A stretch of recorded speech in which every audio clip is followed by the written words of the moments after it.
Hello everyone, it's Leo, and in this video we are going to talk about the fourth episode from Tropical-Rouge Precure, Cure Papaya's debut. I was super excited. This was probably the episode I was anticipating the most, and I think it delivered very well. But I also think that this episode had a very different feel from the other three, which matched Minori's personality a lot, and this is another thing that I really enjoyed. This episode was not as hyper as the others, even though Manatsu was obviously being Manatsu the whole episode, and well, Manatsu's energy is up there all the time. I feel like she is even more hyper than Hikaru from Star Twinkle. I mean, I get a lot of Hikaru vibes from Manatsu, but I think Manatsu is even more hyped about everything than Hikaru was, if that's even possible. So we start this episode with the girls in Pretty Holic, and look, I've been saying this since the first episode. The environment from Tropical-Rouge is very nice, the colors are very nice, and not only the environment, like the outside environment, but also the indoors environment as well. They are so beautiful, and this episode was no different. Pretty Holic, the inside of the store, at least where they were this time, which is like in the second floor, so great. And the drinks they were having, oh my god, everything feels so tropical. I'm living it just like Manatsu is. And so when they were talking at that moment, Manatsu, Sango, and Laura, they were talking about two topics. One, the clubs that they are gonna enter, and Manatsu obviously does not know what she wants to do. She wants to do everything. And Sango was a little overwhelmed with Manatsu was saying, and Laura gave the best advice ever. Like, Laura is the queen. You can't say otherwise. She was like, why don't you create a precure club? That's why it's easier for us to find precures. Girl, Laura, what? But the way she said it, and you know, her face going out of the aquapod, only her face, that is so golden. That scene was everything. And obviously Laura wanted to, you know, join the two things. As Manatsu was so excited about joining a club, and Laura is so excited about finding precures, why not bring the two things together? That's a great way of thinking. But not only that, another thing I love about Laura's personality, she does not hold back. You know, she says what she wants to say. So when Manatsu was debating which club should she join, she's like, in Grand Ocean, we create our own stuff when we don't have it. We create it. So why don't you do it? Why don't you do it? I love this attitude. You know, Laura is very sincere. She does not go around to tell you something. She will tell you right to your face. And I love that about her. It feels very fresh in Precure as well, especially with a character full of attitude as Laura. She doesn't do it to be mean, like some past characters from past seasons. She does it because that's just her. That's just her personality. And I love it. So this first dialogue was very nice. And so we also have a glimpse of Precure, what Precure is in Tropical-Rouge, but let's talk about that a little later. The girls go to the library to search for Precure. They can't find it, but they find the queen, the other queen, Minori. Minori was there, Manatsu bumped into her, she quickly started calling her Minorin senpai, and so they started, you know, dialoguing and talking about The Little Mermaid, which is the book that Minori was holding at the time, and so Minori started talking about it. I found it very interesting that they went with the original story, which has a very tragic ending, and even Minori talks about it, like, it's a tragic ending, but I love it nonetheless, so I think it's great. But in this dialogue, we have the setup for the argument for the rest of the episode, which is mermaids and fairies, they're just fairy tales, they're just fiction. And we even have like a nice Manatsu scene there, not really knowing and not understanding the word fiction. And so we have like this setup that it's just fiction, it is not real. So it is less important than what is real. So Minori feels it because this is part of her experience as a writer that is going to be very important for the outcome of the episode. So Minori goes out and Manatsu starts considering her to be a precure since she likes mermaids a lot. But Laura isn't too keen on the idea. She doesn't seem to be very reliable. And so Laura does not really want her as a precure for now. That is also very interesting. I mean, Laura seeing a possible candidate for a precure, and we know she's going to become a precure, and she says like, not this one. You know, that's very nice. That is very nice. And then on the other day, they go talk to the teacher. By the way, the teacher is appearing a lot, don't you think? The teacher appeared in episode 2. In episode 3, they fit her in a scene that she didn't need to appear. Now in episode 4, she's there again. And when the teacher appeared, the drawing was very well done. It was like sharp, on point. I loved it. So,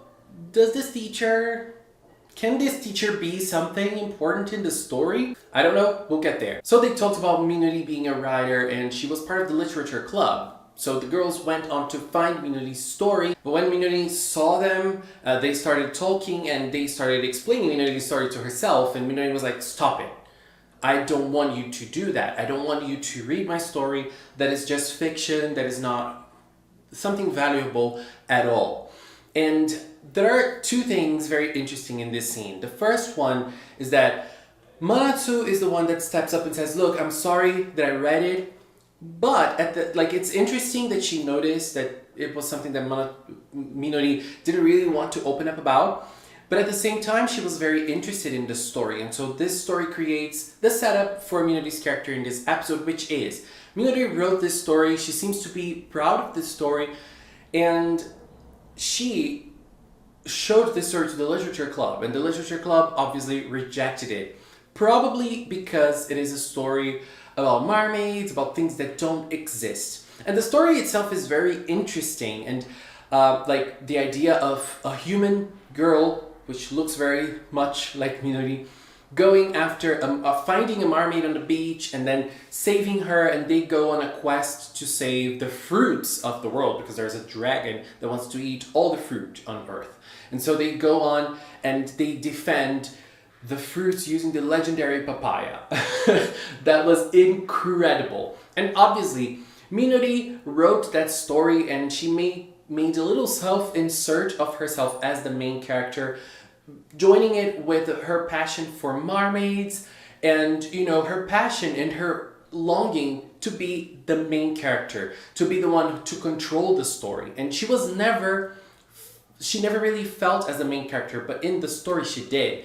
And when the story got rejected, she hid that feeling in the backseat of her mind. You know, it was just there, sleeping. She got it inside of her, and she didn't really want to fight for her will to be the main character. So she ends up rejecting the idea of, you know, interacting more with Manatsu and Sango. More with Manatsu. Sango barely interacted, but more with Manatsu. And then Manatsu was feeling a little down. She went to the aquarium, and then the director of the aquarium appeared and talked like, oh, so you really like mermaids.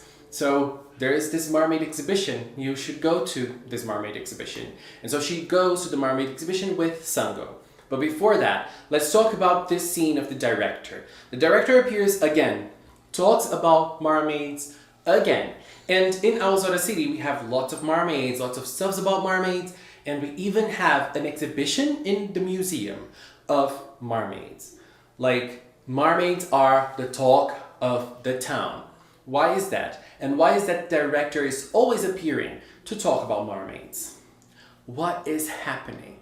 I think there is something there, and I'm very excited for more. I'm very excited for more. The director is very cute. She seems to be someone who's very wise and calm, and she's always with the right words.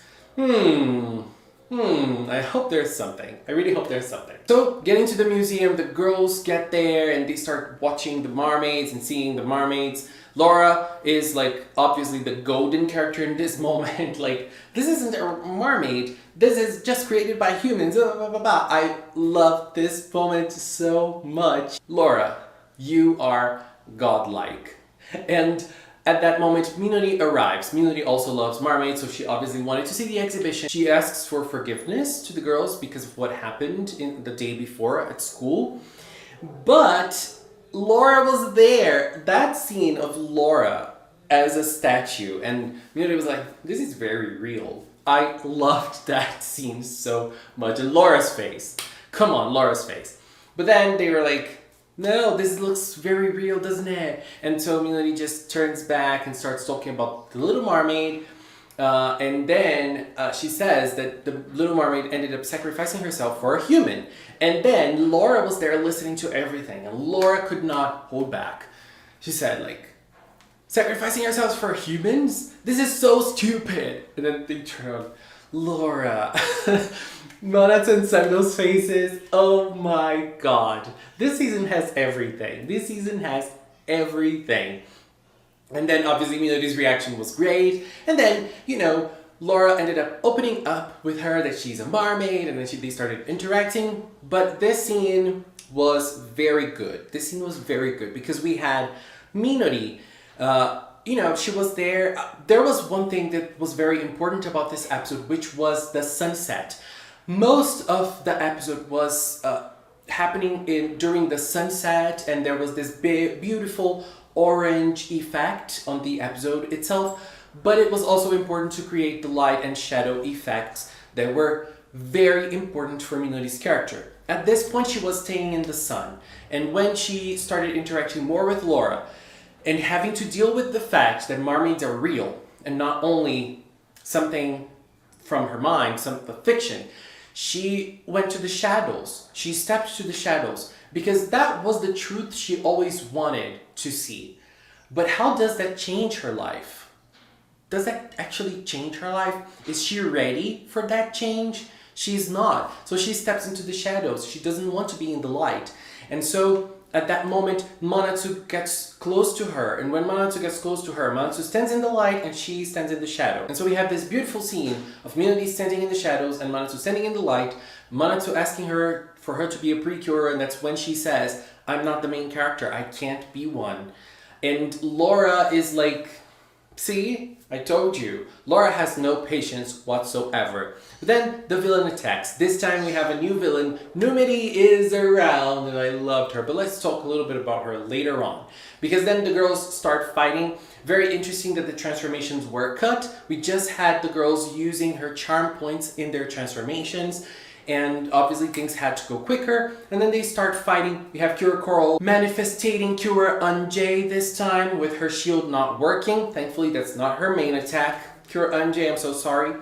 But, you know, they are trying to fight and trying to defend themselves. And Minori ran a little to watch it. But when she ran, she got closer. She got under a statue. So she was still in the shadows. She was still not being able to fully understand herself and not being able to step into the light and become a new Minori and, you know, try to get a hold of her own story. But then Laura came, Laura arrived. And again, another example of how Laura is great. Laura does not hold back with words. And you could say that she could be kinder with her words, but that would not be Laura. Laura just comes and says, girl, you don't believe in mermaids? Here I am. You don't believe your story is a good story? Manatsu loves your story. So wake the hell up. What the hell are you doing? Take charge of yourself. And then that's what she does. She gets the pact and she starts believing in herself. That's when everything reacts and she becomes Cure Papaya. Her transformation, golden, flawless, perfect. Everything about this is 100% flawless. I reacted to the transformation and attack. If you'd like to see it, it's here on the channel. Girl, amazing, amazing. I can't believe it. I can't believe it. It's so great. And then she got in, she started jumping and hitting the monster and taking it back. And then very interesting that each of the girls have their own way of fighting. Coral with the shields, Manatsu physically, Summer physically, and now Papaya arrives with the eye beams, the eye laser. And girl, I thought that she was just gonna use it, just like in the opening. But no, there is like even a special little animation for that. It was incredible. And the way she looked when she got the beams out, she looked like a totem or something. I loved it. So it was very interesting. Like, they all have their own way of fighting, and that was very interesting of Papaya. Her beams just like paralyzed the monster a little bit, made it a little like blind, but very cool nonetheless. I loved it. So the girls were able to take it down. Laura was able to get the motivation back, and Papaya defeated it with her flawless attack. there's nothing to talk about, right? Her attack is 100% flawless. There's nothing to say about that. So she ends up taking charge again of her destiny, and she ends up touching Laura's tail, and she just says like, it's very real. And Laura's like, what the hell is this reaction, girl? Anyways, Minori's arrival is amazing. I really liked how they dealt with the character, with shadow and light, her personality and everything, and her confidence in herself. So now let's talk about other stuff from this episode. Precure. What is Precure? Laura says that the Precure from the legend saved both the humans and the mermaids. She gives no more details. Did this Precure have a partner, something like Laura and Manatsu? We don't know. We just know the Precure saved the humans and the mermaids. So I believe there was something in the past. Those are not the first cures at all.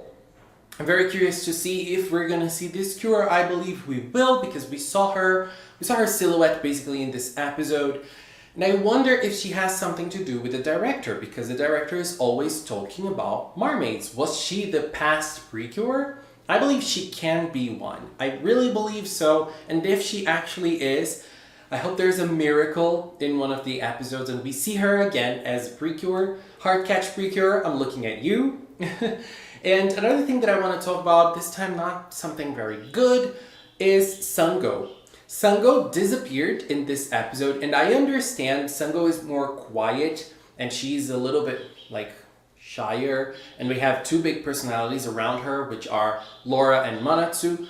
But Sungo, the writers really need to step her up a little bit because she disappeared. She disappeared in this episode. We saw her, obviously she had lines, but it could have been a little more than it is. You know, some seasons have done better in this aspect, I think. But it's very early to say if this is going to be a recurring thing in the season. I hope not.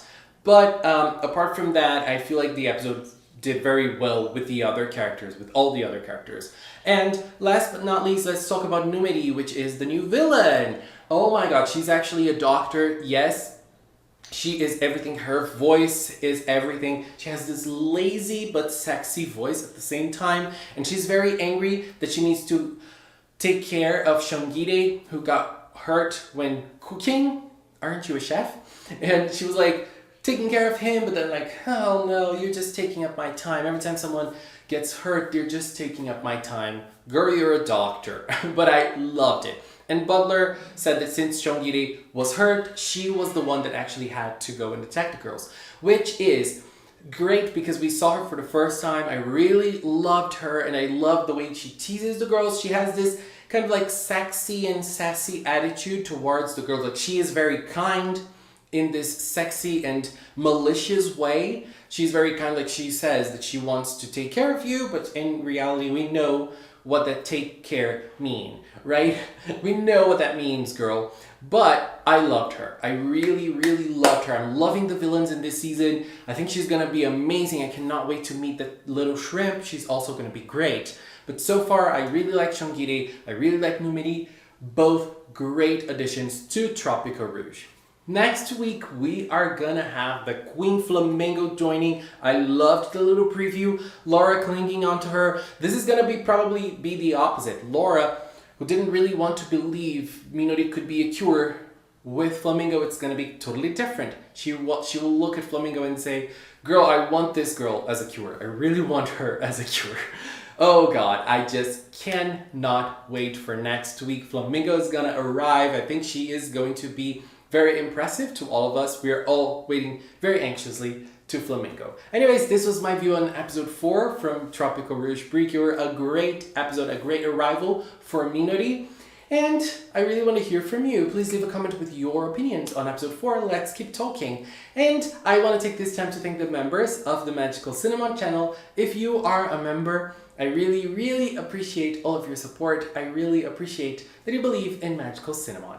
Anyways, thank you so much for watching. And until next time, Tropica Dios!